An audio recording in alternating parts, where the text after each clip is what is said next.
Vote counting is underway in Sri Lanka. Official results of the landmark presidential polls are expected to be announced later today. As of now, leading contestant Kumara Dissanayke's share has now fallen to under 40% of the vote.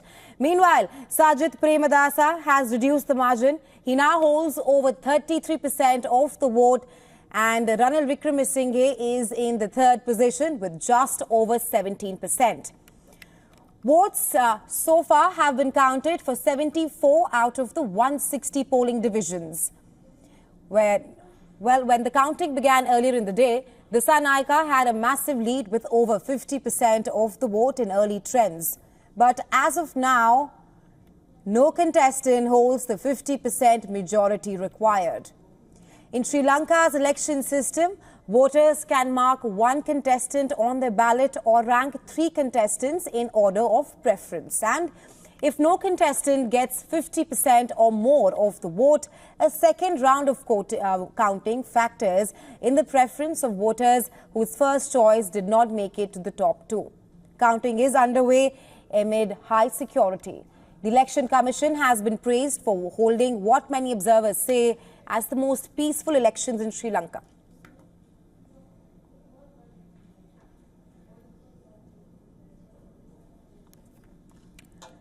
The big focus remains the three anticipated contestants. We're talking about Sri Lankan President Ranil Wickremesinghe, main opposition leader Sajith Premadasa, and Marxist-leaning challenger Kumara Dissanayke. The election is widely seen as a referendum on Rajapaksa's successor Ranil Wickremesinghe, who has restored some stability through the austerity policies backed by the IMF. On the other hand, the measures, including tax hikes, have left millions struggling to make ends meet and are unpopular with many voters in Sri Lanka.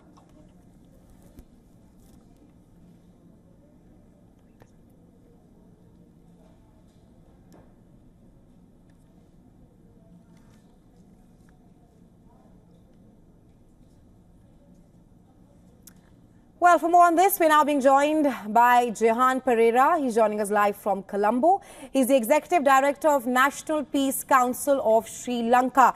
Welcome to WION, Mr. Pereira. Now, votes from 60 of the 160 polling divisions have been counted, and earlier in the day we witnessed Dissanayke taking a lead, but the scenario right now as we speak, it has perhaps changed. Dissanayke is below 40%, while Premadasa has taken a lead with 33%. The race is clearly narrowing down. I want to seek your assessment as to how do you assess these numbers coming in, and in your opinion, will the presidential elections in Sri Lanka head for a second round, something which has never happened in the history of the island nation? Yeah, it looks very much like the count will go into the second, because with only 40, the gap between the two main contestants is now quite close. And this will be the first time that in Sri Lanka's nearly 40 years of having presidential elections that a vote will be going into the second count. So we don't know for sure how many people have actually voted, given their second and third preferences. It will be a first time for us. Yes, the closeness of the contest is surprising now, because a few hours before, it seemed very much one-sided contest with Kumara Dissanayke of the National People's Party having a big lead. He won very big, especially with what we call the postal votes of mainly government officials and the military. When those votes were being looked at, he was getting over 50% in most parts of the country. And so it seemed that he was heading for a big victory. But now, when votes are being counted of the general population, and especially those in the rural hinterlands, I think now the situation is changing. What we can see here is that President Wickremesinghe is the main casualty, because he has not done as well as many thought he would do. Because, as you pointed out, when he took over a situation of of economic collapse and even possible law and order collapse. And he restored normalcy very fast. However, I think what has happened here in this election is that the protest movement of 2022, its demands are still alive. And President Wickremesinghe did not address those key demands. What were those two key demands? It was not just that the economy collapsed, but that the people also demanded two key things. They asked for system change, which meant an end to corruption, endemic corruption. And second, they asked for new faces, neither of which President Wickremesinghe has been able to deliver on or chose to deliver on. Right, Mr. Pereira, you have given us a brief as to why the incumbent President Ranil Wickremesinghe's poor performance. He is currently at 17.44%. Let's also talk about the generational change of the Rajapaksas right now. From Mahinda Rajapaksa to Namal Rajapaksa, who has contested the elections, but he has just garnered 2.6% of the vote. My question to you is that, can the Rajapaksas be relevant in Sri Lanka after the polls? Well, Mahinda Rajapaksa, the father of Namal, he will, I think, always retain a special place in the hearts of the Sinhalese majority because he won the war. He led the Sri Lankan state to victory over the LTTE in a situation which many thought was not possible. And for that reason, the Rajapaksa family will have a special place. However, during his period, there was rampant corruption, impunity, corruption. They behaved they were not accountable to anyone, to the law.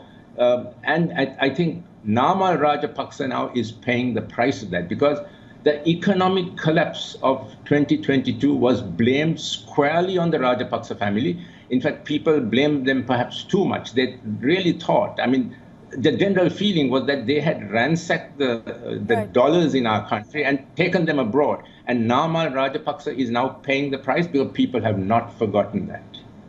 But Mr. Pereira, you do speak of how Ranil Wickremesinghe has not really performed at the elections and also Rajapaksa's poor performance.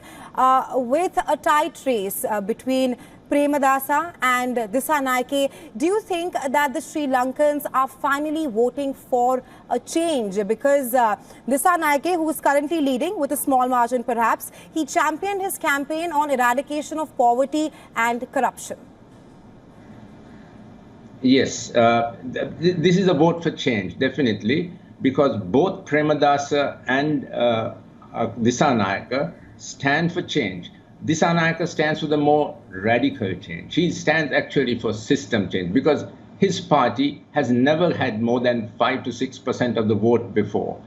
And here they are a party that also on two occasions in Sri Lanka's history, in 1971 and 1988-89, they rose in revolt against the state. Tens of thousands died. So they belong to he belongs to a group that has never really had state power. And so he promises real system change and anti-corruption. He doesn't have the vested interest. He's not tied to vested interests in the way the more mainstream parties are tied to. But Premadasa too, both of them say are for the common people. They see they would have more empathy for the suffering of the masses of people, including the middle classes. Because although the lines, the queues have ended, people's incomes are half of what they were. They are really suffering. The upper classes, can afford all this, and they are very happy and grateful that there are no shortages. But for the masses of people, although there are no shortages, they simply can't afford to buy these things. So both Premadasa and Dissanayake promised to address this as a priority concern. So yes, both of them stand for change, and both of them, in a way, in their own ways, are trying to deal with the protest, what the protest movement of 2022 asked for. Dissanayake, of course, more than Premadasa, who belongs to the establishment. Right, Mr. Pereira, thank you for joining us in WION and sharing your insights with us on the Sri Lankan polls.